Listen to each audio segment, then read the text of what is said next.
So, we got Tom's scores back. He's gonna make an excellent farmer. Got a knack for it. What about college? Well, the university only takes a handful. They don't really have the resources. I still pay my taxes. Now, where's that money go? There's no more armies. Well, it doesn't go to the university.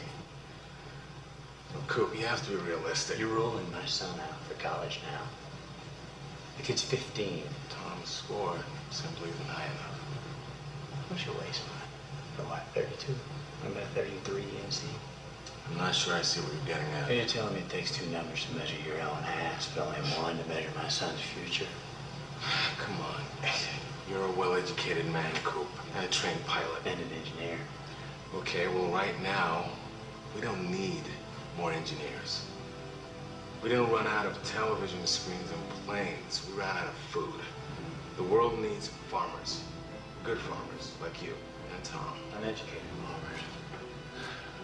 For a caretaker generation, Coop. And things are getting better. Maybe your grandkids will get to be We down here, sir? No. Miss Hanley's here to talk about Murphy. Murph is a great kid. She's really bright, but she's been having a little trouble lately. She brought this in to show the other students the section on the lunar landings. Yeah, these are my old textbooks. She always loved the pictures. It's an old federal textbook. We've replaced them with the corrected versions. Correct. Explaining how the Apollo missions were fake to bankrupt the Soviet Union.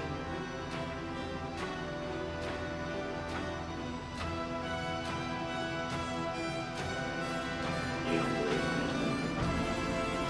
I believe it was a brilliant piece of propaganda that the Soviets bankrupted themselves, pouring resources into rockets and useless machines. Useless machines. And if we don't want a repeat of the excess and wastefulness of the 20th century, then we need to teach our kids about this planet, not tales of leaving it.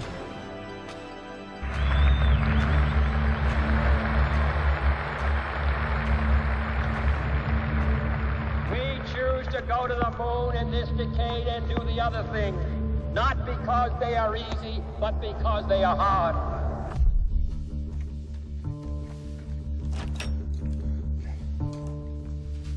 Ready? So we are going back for another prototype. With who? Yeah. This is setting us back 4 years. We can't land on the moon. We aren't touching down for 5 years. Do you understand what this means? NASA can't do it. They can't land man and come back.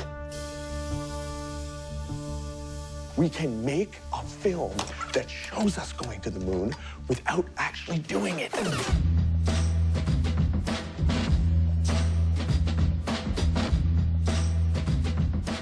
Kubrick is getting NASA to make sure that his space movie looks like real space. And so we're going to use his space movie to make sure the real space movie looks like space. Do you understand how crazy that is? Have you ever had an ethical problem with this at all? This is like one of those good lies, like Santa Claus and the Easter Bunny.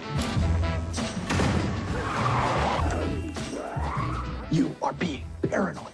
If they find out what we're doing, then we're dead. Have you heard of the conspiracy theory before? Yeah, I think we're in one. We ask God's blessing on the most hazardous and dangerous and greatest adventure on which man has ever embarked.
It's fun to read books or friends. When you can read, the fun never ends. Woo! Woo! The reading caboose has arrived. I'm Conductor Clark. And I'm Ms. Janice. Hey, who wants to learn about the letter H? I do! Now what can we do with the letter H? We can hula hoop. Or? Create a massive global hoax. What Ernie's referring to is the Apollo 11 moon landing that supposedly took place on July 20th, 1969. To quote Neil Armstrong, this is one small step for man. And one giant lie to mankind. Hello, everybody. Hello. Hi, Ticket Taker Sam. Sam's been riding the rails ever since mean old Microsoft stole his formula for Windows 95. Hey, Sam, I hear you've got a story for the kids. I sure do, Miss Janice, and it's a real whiz-banger. Once upon a time, there was a president named Kennedy. I promised to put a man on the moon before the end of the decade. We choose to go to the moon. We choose to go to the moon. Mr. President, didn't you also promise civil rights? That's another story, Trevor. Now excuse me while I go sleep with Judith Exner.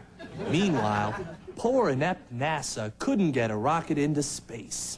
Pew! So, they turned to Plan B. I'm LBJ. Boo! The end of the decade is here, and there's still no Americans on the moon. Those Ruskies are gonna beat us to it. I'll help you, Mr. President. Who the hell are you? I'm Stanley Kubrick, and I'll use some tricks I learned while filming the movie 2001, A Space Odyssey, to fake a moon landing. And we're the Mafia, and we'll fund your scam to build a secret soundstage in Las Vegas. Good. While people think they're in space, we'll keep the astronauts busy with whores and gambling. Then we'll pay them off, or brainwash them, or kill them. The end. Yay! Squawk? But is there any real proof it was a hoax? Squawk! Is this proof enough, Gully Bird? Wow! I used to fly to the moon all the time. Hobo Dan! Hey, Hobo Dan, how did you fly to the moon? With the only real astronaut, Dr. Timothy Leary. Oh, Hobo Dan. Hey, that reminds me of a song. This old moon rocket ain't what it appears to be. Ain't what it appears to be. Ain't what it appears to be. This old moon rocket ain't what it appears to be because it was baked in a kiln in Japan. Yay! Thanks, Hobo Dan. That was fun credible. And the truth. Uh-oh, someone's ringing the doorbell. To the safe room, kids. To the safe room. Well, that's all the time that we have for now. We'll be back with more reading later. Until then, the most important part of reading is reading between the lines. Sayonara, pigs. It's fun to read books or friends. When you can read, the fun never ends.